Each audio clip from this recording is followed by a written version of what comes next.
Hyped up product drops aren't just for big brands. Michael Dodsworth, founder of Fanfare, tells us how all founders can leverage scarcity to create brand fandom. When you're doing that drop, there's all kinds of things you can do to benefit people, make them feel like they attended an experience, even if they didn't get the product in the end, there was some benefit to them doing that. Make them feel special. It's not just about discount codes and coupons. That doesn't make me feel special. What makes me feel special is exclusivity, making me feel part of a group that knows something that other people don't. If you can create something, maybe it's 10 of a thing, maybe it's 20 of a thing, and create some interest around it and build some anticipation for that launch, then it allows you to grow over time.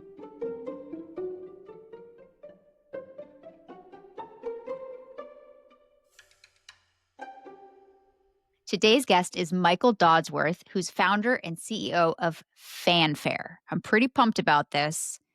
It's hyped up. This episode's going to be a big drop. We're talking about why many launches fail, what it takes to build scalable growth systems, and how brands can turn a product launch or drop into momentum. So, hey, Michael, tell us your backstory and how this Fanfare company came about. Well, I'm excited to be here. Thanks for having me. Yeah, this is an exciting topic. It's something that's caused me significant pain through my life, and I feel like most people have had bad experiences. And for me, the origin story for Fanfare was just seeing that same pain as a consumer again and again. Whenever you had some kind of scarce product, whenever you have supply really not keeping up with demand, you end up in this situation where you have bots and bad actors coming into your process and grabbing all of your inventory, frustrated customers. We've all just stared at that spinner trying to get tickets to whatever it is. Oasis, Taylor Swift is a great example from my past. And this feeling like this shouldn't be this way. It's an incredibly powerful tool to create these moments for your brand, these kind of events around your product launches. It really draws people in and creates that fandom.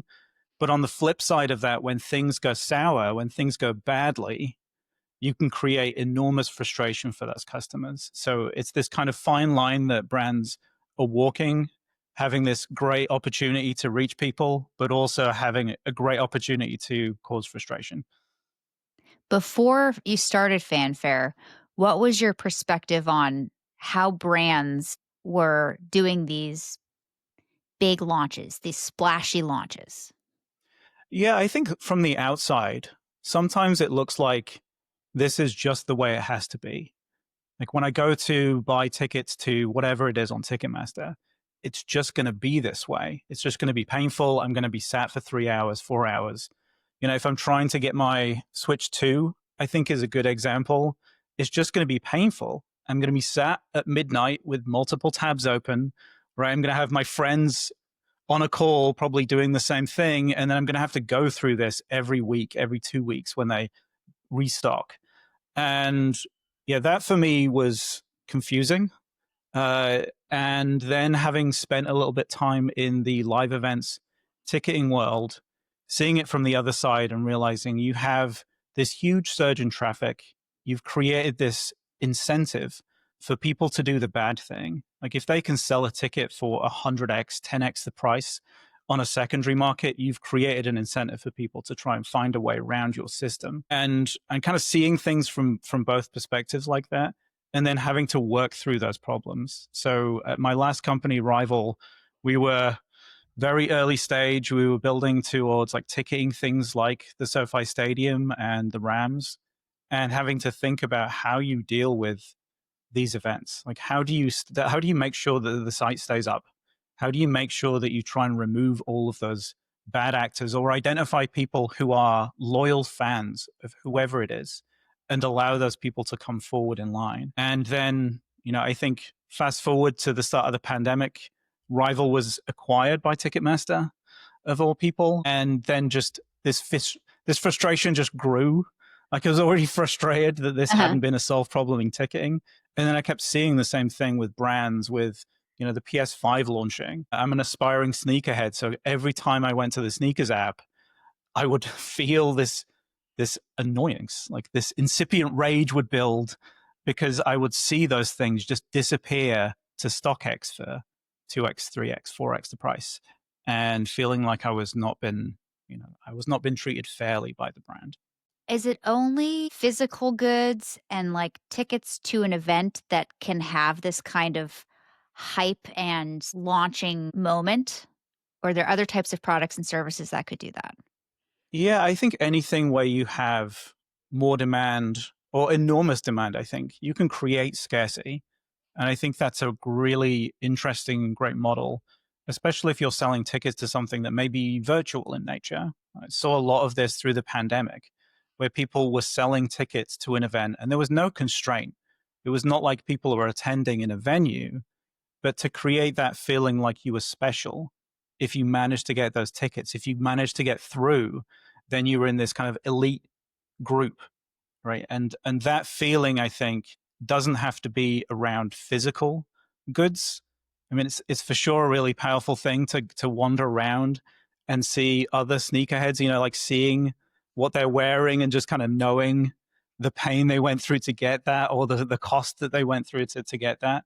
The same is true online too. So we've seen people do live events in Fortnite, for example, where like a couple million people will show up, but you What? can still create. Yeah, absolutely.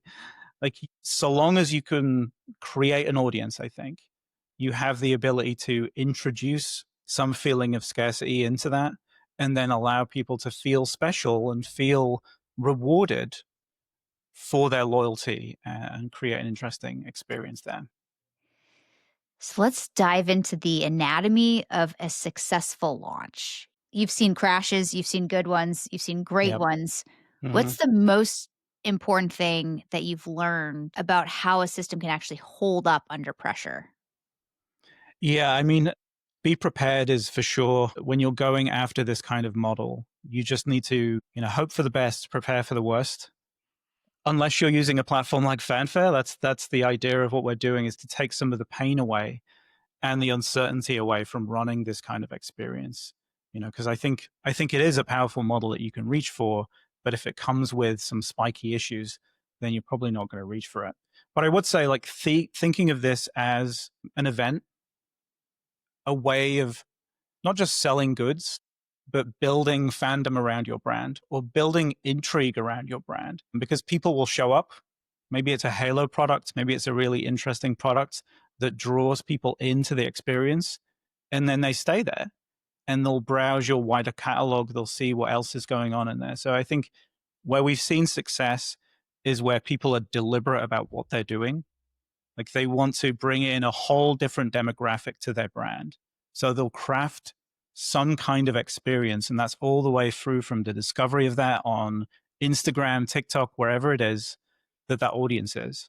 And then weaving that all the way through to the actual product and then the on sale. And fairly rarely, we see this occasionally, but it's something I think I want to press more on, is after the event. There's a whole wealth of information in these kind of experiences that are missed out on because people just only learn out about the people who are successful. So if you can manage to bring 1 million people to your experience, but only 5,000 people are successful, you shouldn't only find out about that 5,000 people. Like, all of the unlucky people are incredibly valuable potential customers. And maybe you failed 5 times, like I have, in a bunch of drops. That's a really valuable signal. Like, you Uh-huh. probably want to invite me back to an exclusive drop or give me early access to try and keep me going with that brand.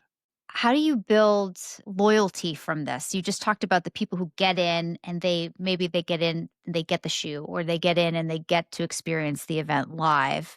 That's one set.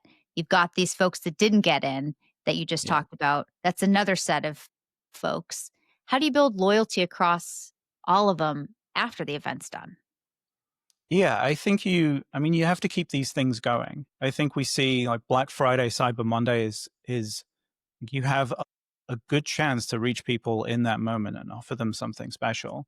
But you need to keep it going beyond Black Friday, beyond Cyber Monday. So I would say, like, having data is really important in this, in that it's difficult to brands to gauge how often should I run these things? Who is my audience for this particular product? What kind of price point makes sense for them? But I would say, like, once you've built up some understanding of the people who show up, even if it's people who show up because they found you on Instagram, but maybe they didn't purchase, like maybe they came back a couple of times, browsed around, and didn't actually go through into the drop. Like, you should offer them something, like make them feel special. It's not just about discount codes and coupons. That doesn't make me feel special. What makes me feel special is exclusivity, making me feel part of a small group, like a group that knows something that other people don't. Or like there's something to that, I think, that's very human. It's something we can't turn off. Like if we see something that's hard to get, like we gravitate towards it. And that's what you want to seek out. It's not necessarily the discount codes and the coupons that really move the needle for brands like that. Do you have to be a huge brand or like a famous influencer to use the drop as a marketing tactic? We've seen a lot of creators actually exclusively use this model. So it would be people who are up and coming. Maybe they have an interesting story, they have a narrative, maybe they're just an interesting character and they're building a brand around themselves, or they're building a brand, an actual brand. We've seen them really reach for that model as they grow. And I think that's a good model to pick when you're growing, right? Because you don't necessarily have a large catalog. You can't dedicate a ton of time to producing all of the, you can't keep these things in a warehouse somewhere. But Hmm. if you can create something, maybe it's 10 of a thing, maybe it's 20 of a thing, and create some interest around it and build some anticipation for that launch, then it allows you to grow over time. There's actually a cookie place in LA that exclusively sells through drops. And they are these really, really high end. I think they're like $200 maybe for a box. And it's like an Apple unboxing experience when you get these things. And they exclusively drop. So you have to be there at the right time, the right place to try and get these cookies. It's like it's a fever pitch like experience, like trying to get through and get these things. But when people do get them, they post that they get them. They show the unboxing. They go through all of that experience, and they post this stuff again and again and again. So it's a really, really powerful model beyond the Nikes, the Adidases. If you can really reach a lot of people, then you can create some anticipation around your launches. I'm just like, I want these cookies now. Or thinking of the line outside. Remember Cronuts? Like when Cronuts were the thing, the line outside of 100%. Cronuts. Are there any common myths about using hype or using scarcity that you would want to bust here? Yeah, I had a friend reach out to me after a drop where he asked me whether the actual pain that people go through, like the servers melting down and all of the issues, like everything disappearing and appearing somewhere else, was actually a feature of this model. Like maybe they're doing it deliberately to create this feeling of more scarcity, to create more anticipation. It's like, absolutely, that's not true. Like I know from the other side of things, when Best Buy are melting down because the Switch 2 just went on sale, they are not having a good day. They are Mm. not planning for this. They are losing traffic to every other large retailer because everyone's just trying Best Buy. Oh, you're falling over? I'm going to try somewhere else. It's a bad time for those brands. So it's absolutely not a feature. It is a bug that these things just are painful. There is a better way that you can do this, and it doesn't need to cause frustration. So that, I think, is the biggest myth I've seen, is just this feeling like this is just part of the process. This is just the way things are. Absolutely not. It doesn't have to be this way. I'm thinking of the Netflix, the Paul guy, his boxing, the first night he did the boxing, and Netflix was like glitching, frozen. I'm like, is this part of it? No. No, They no, there's broke they the broke whole Netflix. team at Netflix. Yeah. That's a bad day for a bunch of engineers at Netflix. Yeah. And that was the same in ticketing too. If you have, Taylor Swift, I had a pre-sale a couple of years ago, and it just melted Ticketmaster. And then you end up with congressional hearings, where you end up with talks of the company being broken up. They did not intend for that to happen. Like, absolutely no. It's a hard thing to deal with. And you can see even someone like a Ticketmaster, like well-resourced people, struggle to deal with these kind of events. That's where we can help because like we've built this to try and deal with the huge surges of traffic that may show up can cause just brands to crumble, and it's such a hard problem to get your arms around. If you're a small upcoming brand, it's not something that you can dedicate a ton of time to. Avoiding bots and bad actors is such a painful process to go through. So like, we can help. Yeah. So you don't have to be huge to do an impactful drop, but you do need to think through the things that the huge people do, and that's where your platform comes in. You can Absolutely. Yeah. awesome. There's another great example from LA. Dr. Squatch did a recent drop where they had a soap that was infused. No, people can see the air quotes, infused with Sydney Sweeney's bathwater. And so that's exactly the reaction. Like, what are you doing? But, it's a viral moment. It's this confusing, funny, quirky, confounding thing that they've put up on there. And they sold out in seconds. The servers melted down. They had some issues to deal with after the fact, but like it's an incredible success. So you can do this even if you're a small brand. You just have to find the thing to focus on, the thing that makes you like stand out from the crowd. There's one company that's doing this like every week, and I would love your take on it. Liquid Death with their Oh, different okay. viral partnerships. Like they did a partnership with Depends. Do you remember this Okay. one? No, And I then didn't see this one. someone's just like drinking so much Liquid Death water, and then but they don't want to leave the dance floor, and so they made Liquid Death diapers, and they were like leather, but they wanted to look cool, right? Because you're on the dance Okay. floor. So it's a guy with like a little. I have to send this or put this picture up. It's And they amazing. do I things like missed this, that one. like physical things to go along with the drop of the the water. So the water is a limited edition water. I Mm-hmm. don't even know if they even make these different flavors or if it's Yeah. just Uh-huh. a gag. But, like, I want a Liquid Death coffin-shaped Yeti. Like, there are only 5 of them. So they do it, Yeah. like, every week, it feels like. Yeah, it's like I say, like try and find something that separates you from everyone. That for sure separates you from everyone else. To We spoke to a brand early when we were starting things called Mischief.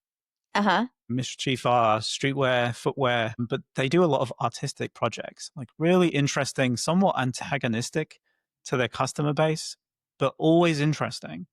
Always interesting. So I think they had one where they were going in and they were taking parts of a sink from maybe it was the Getty Museum, and they were like sneaking it out in small pieces at a time and replacing them so no one noticed. They do all kinds of things like that, but just it's an interesting thing that then draws you into, when you sell the big red boots or you sell a sneaker that's a little bit more down the line, you have an audience for that. For sure. So you can start small and build on it over time. That brings me to the question about loyalty. What are some ways that you've seen loyalty develop long term, like not just months after the Black Friday sale, but long term from these hype launches? Yeah, I think the most powerful thing you can do is create a feeling of community with people. I think that's when you see people being advocates for your brand. Like when they start recommending you to a bunch of people online, or they start doing the cookie example where Mhm. they're unboxing their products and they're showing other people who maybe they're in that community they know, but they didn't get through, right? So everyone's kind of watching everyone else. That's really powerful. I think that's like once you have people communicating with themselves, with each other, and with the brand also, like providing feedback, like you have a real loyal customer base when you do that. And it's important that you treat them with respect. Like make sure you don't frustrate them. Like people, like you've built up some amount of, they will give you a pass a couple of times, but if you keep doing things the bad way, they will leave.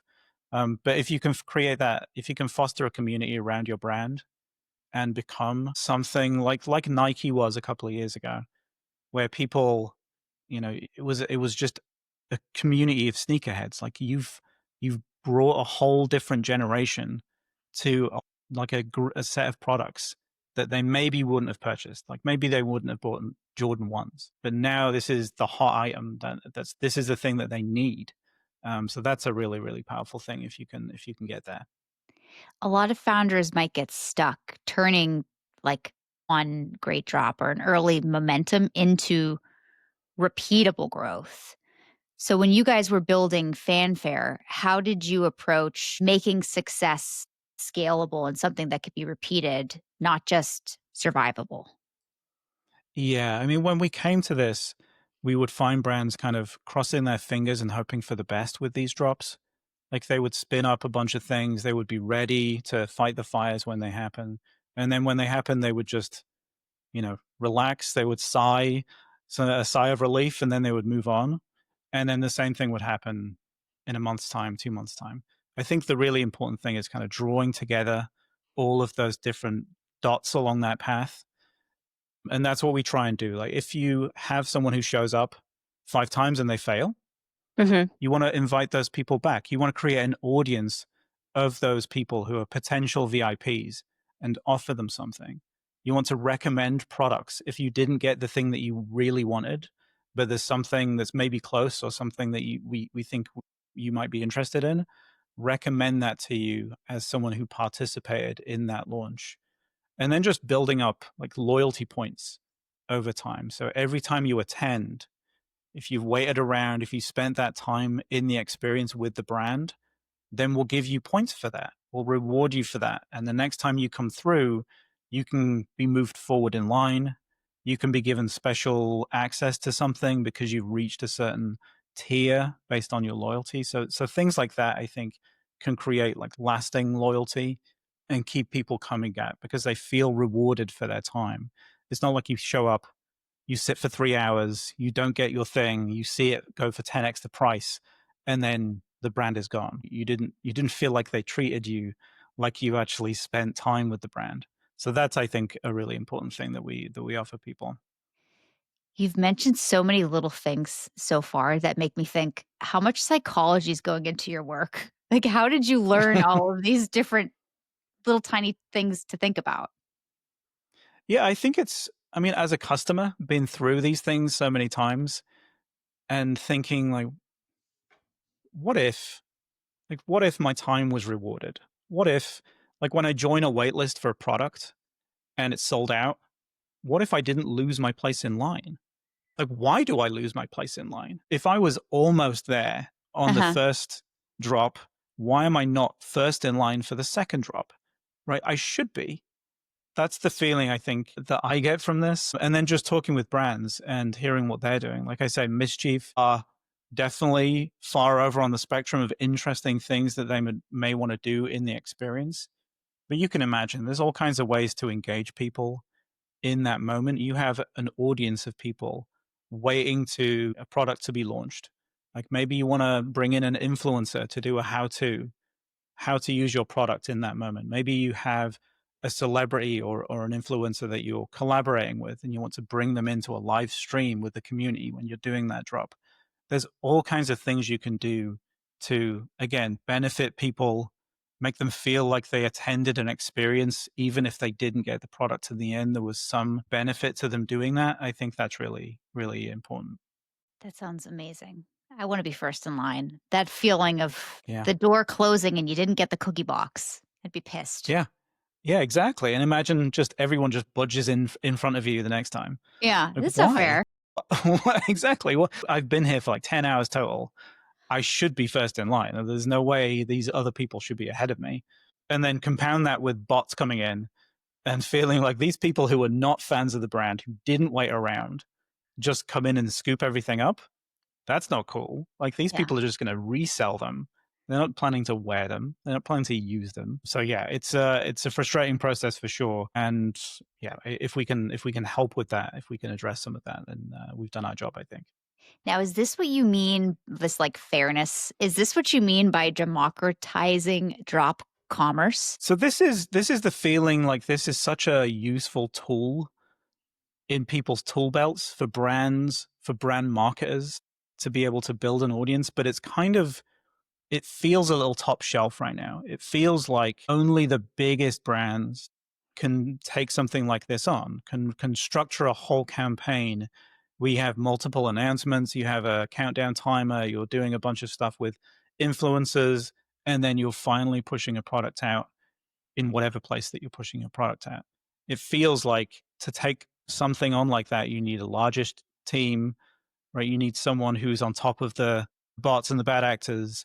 And if we can provide that to brands, if we can make it easier for brands to reach for this tool, it should be a tool that more and more brands reach for, especially with, I think social media is such a powerful way for brands to reach an audience.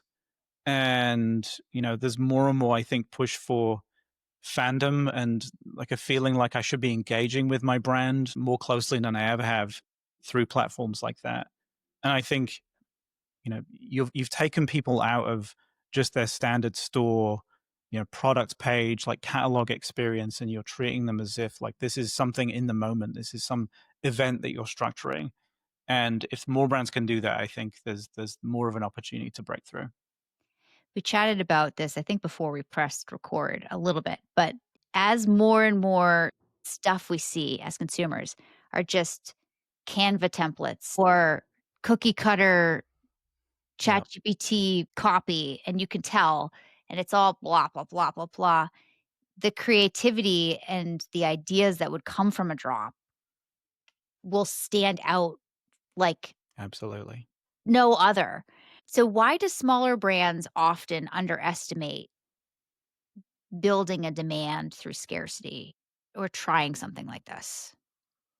Yeah, I think smallish brands and creators like they have a feeling for what works, right? They have some narrative, they have some unique trait, right? And I think it's really feeling like you can lean into that.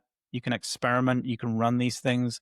Like if you're wildly successful with something, you may find yourself on the hook for building things out over the next 6 months because you had way more demand than you ever expected.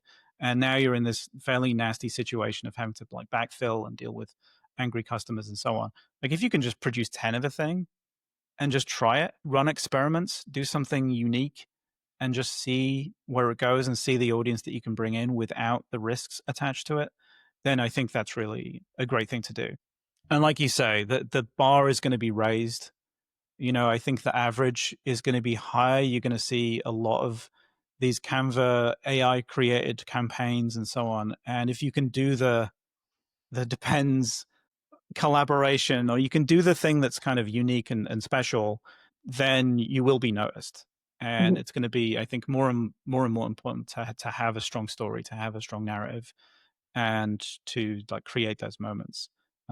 I feel that too. I think we've been working with an amazing person with our marketing campaigns. And, I'll often like first page send over what I have in mind, which is like some AI has been used there. And then he comes through as a person, an incredibly talented person. And it's night and day. Like it's sharp, it's pointed. There's like interesting turns of phrase in there, and it makes a huge difference. So I think more and more brands can do that, can find that thing that makes them special. The more important it's going to be. You mentioned one thing in that last section about experimentation, and my mind was like, with sometimes on Shark Tank, you'll see a brand come out and they're like, yeah, we just, did a little run of 100 and saw if people wanted it. And Yeah. then they did. And then we Hmm. made 1,000. How can doing a drop or something like this let you test whether there's an appetite for a bigger run? Yeah, I mean, you can create scarcity just by being constrained. There is going to be 10 of this thing, right? We're going to have 100 box of cookies and then they're gone. And you can create scarcity in that way and lower the risk that way. And I think also just if you have inventory that's sitting around and you want to experiment, you want to try something new, I think a drop is a great way to create that interest. So I think that's a path to experimentation. Is you can be limited, you can be deliberately limited with the inventory. You can reduce your risk in that way. And I think going back to Mischief, I think the first products run that they had great success with was something I think they were producing 10 of a Jesus sandal. I think it was the Jesus sandal. They may correct me if I'm wrong, but yeah, they wildly successful. Wasn't expecting a ton of traffic, but they did the first 10 and then it's like, let's do a restock and let's keep going and keep going and keep going and keep going. So you can ramp these things up once you've created that scarcity. So it's a good way of mitigating risk, I'd say. And you could even do, once you see the first one works, could they do a bulk order but keep that artificial scarcity? So they're getting the order quantity pricing of 1,000, but they keep doing, oh, we only have 20 this time. Yeah, I mean, you can artificially create scarcity. I think Tiffany and De Beers, like there's well known for creating artificial scarcity around their products. But even Birkin bags, for example, like you can't walk into a store and buy these things. You have to be on a wait list. You have Mm. to be anointed by the brand. Like you have to be special for the brand to even put you on whatever it is, a 4-year waiting list to get these things. And it's a really powerful way of, if you're running low in a particular quarter and revenue targets are not been hit, you can just dial up production, right? You can just have these things that are already ready to go and you can dial up how many you're doling out that particular drop. And it's, again, like if you can get there, I think that's a really powerful model to just make sure like you can paper over any issues that happen, that you can fill gaps if you need to. You can dial things up and down. It gives you a lot of flexibility in that way. So yeah, it's a really cool, really powerful thing. How does a brand, whether they're selling tickets or they're selling a physical good, how do they use fanfare to, Mm, how does it work to make this drop thing yeah. happen? So we kind of sit in front of the product page. So we can either run the experience ourselves. So you come in to a fanfare powered experience. It's something you've crafted. So we have the ability for you to design the experience and make it yours, essentially. It's not a fanfare experience. We're just powering it behind the scenes. Or we can just embed into your existing store. So we have a Shopify integration where you can just flip a switch. You can add fanfare componentry all over your product page.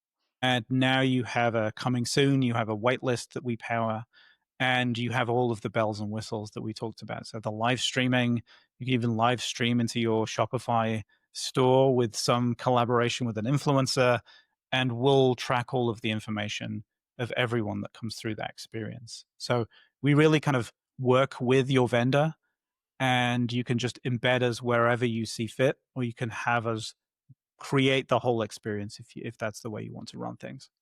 So those 500 people that didn't get the first box of cookies, you would see that list through fanfare and you can action on it. Absolutely.